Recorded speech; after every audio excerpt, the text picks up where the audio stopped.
I'm 19 years old. I've been smoking hookah since I was 8 years old. Yeah, I've been smoking hookah for a very long time. I smoke it very often. I smoke it almost every day.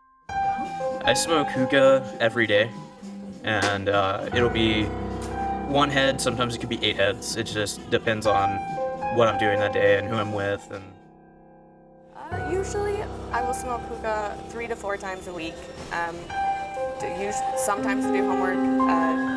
Weekends, I'll come to socialize, but 3 to 4 times a week.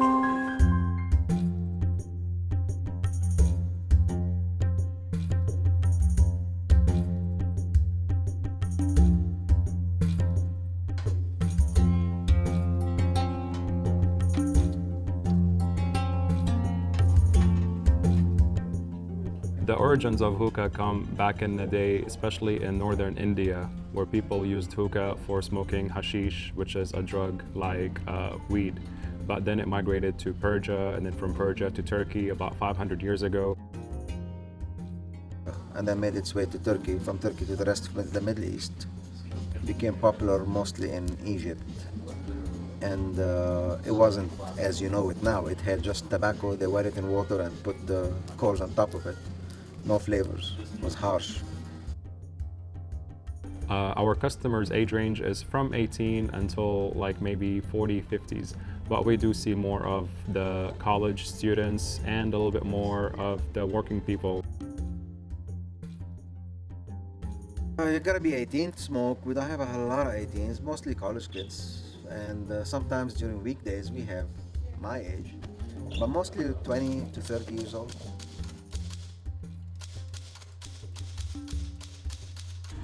The reason why people come in here and smoke hookah because they have the time to relax and socialize. A lot of people like to smoke hookah, like the flavor, like to get together with other people, something to do together. And it's conversational and passes the time. Cheap. I mean, 3 people can sit the all night suck on a hookah. $15. It's cheap.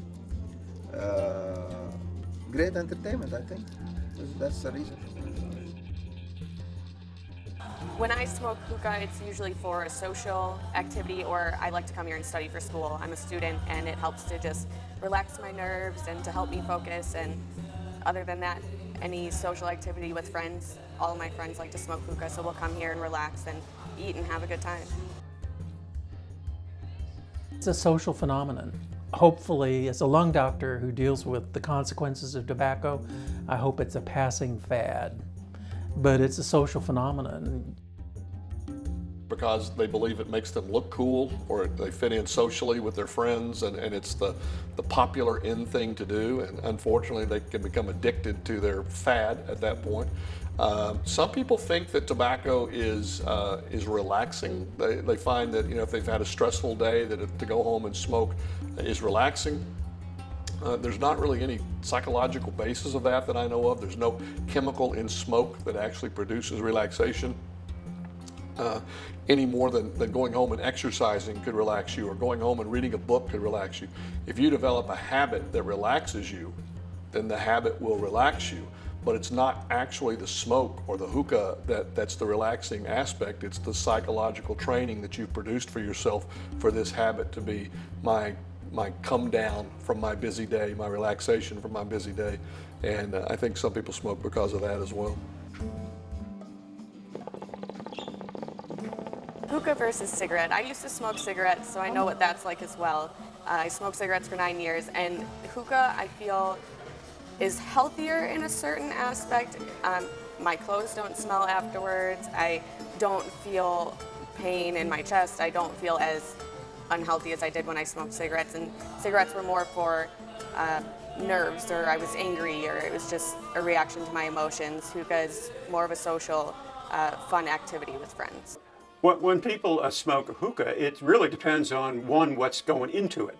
If it's anything that has anything to do with any type of nicotine that's in it, then the nicotine is a stimulant. And the nicotine is going to increase your respiratory rate, it's going to increase heart rate, so it increases awareness, so it doesn't relax you.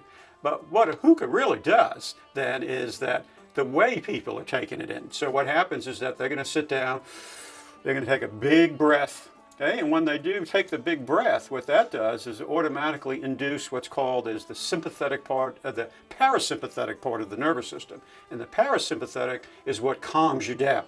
So in a way, it might calm you down. But again, it depends what they're putting in it. If it has any type of a nicotine product in it, it's going to be a stimulant. But a lot of times the psychological part, one of taking the deep breath, looking around with other people, it's also what we call a social dynamic that's there. Because when you have a hookah, you don't usually sit by yourself, you're usually with a group of friends. So everybody's taking a chance, a hit on it, you stop, you talk to friends, you're in a relaxed setting. So it's not so much the hookah itself, but it's the procedures that go along with it. Hookah is safer to smoke than cigarettes. The thing the CDC posted about hookah being dangerous just related to the amount of smoke that you were getting from it versus all the other chemicals that are in cigarettes. Hookah itself just has 3 different chemicals in the tobacco, and tar gets filtered out through the water, making it a little bit safer. I prefer hookah. Doesn't smell as bad as cigarettes. Not addictive, and it's social. I can sit with my friend an hour and a half, 2 hours, smoking hookah, drinking tea, coffee, whatever. This is the amount of smoke inhaled in a 1-hour hookah session is about 94 gallons.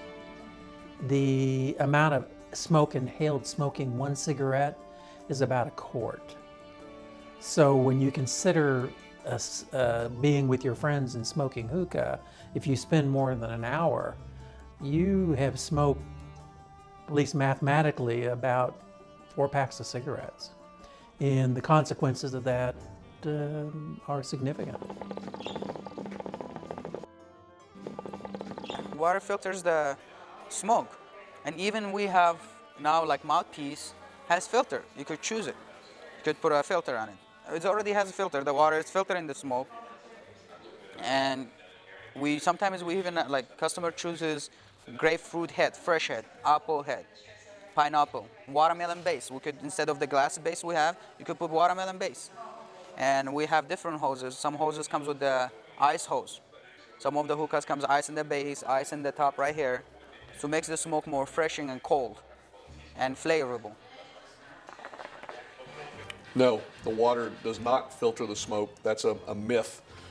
Some people believe that the water filters nicotine and other carcinogens and toxins out of the smoke, but that's been proven to not be true. And then there are also people who believe that because hookah smoke is cooled through the water, that it's less toxic to the lungs because you're not inhaling hot smoke versus cooler smoke. But the temperature of the smoke really has very little to do with the toxicity. It's the carcinogens and the chemicals. So what does addiction mean?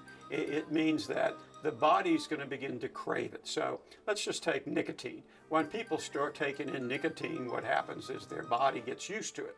And at first it gives them a little elevated high that's there, it's a stimulant. And then what happens, the body builds up a tolerance to it and it wants more and more and more. So there's a physical addiction that says that the body craves the drug. When they stop doing it, they usually go through withdrawals. That's a physical addiction. But the bigger addiction for a lot of people, which could come in with a hookah, is that it's a psychological addiction. Because what happens is that people begin to say, oh, I need this drug to relax. Anytime I take this drug and I smoke it, that's when I relax.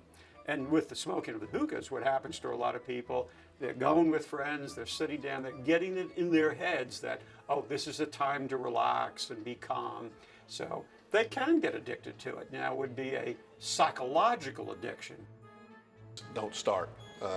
It's a lot easier to not develop a habit than it is to break a habit, and particularly when you've taken enough tobacco in that you develop an addiction, there is a part of your brain that becomes addicted to nicotine and to the chemicals that are in hookah smoke. And so if you start smoking and you develop that addiction and then you decide, I want to stop, I think it's unhealthy, I want to stop, at that point your own brain is going to fight you. It's going to try to make you give it tobacco smoke. It's going to try to make you give it nicotine. And if you don't, it's going to give you insomnia, nausea, headaches, multiple unpleasant withdrawal symptoms. And that's part of what makes it so hard to get off of the tobacco once you've developed the addiction.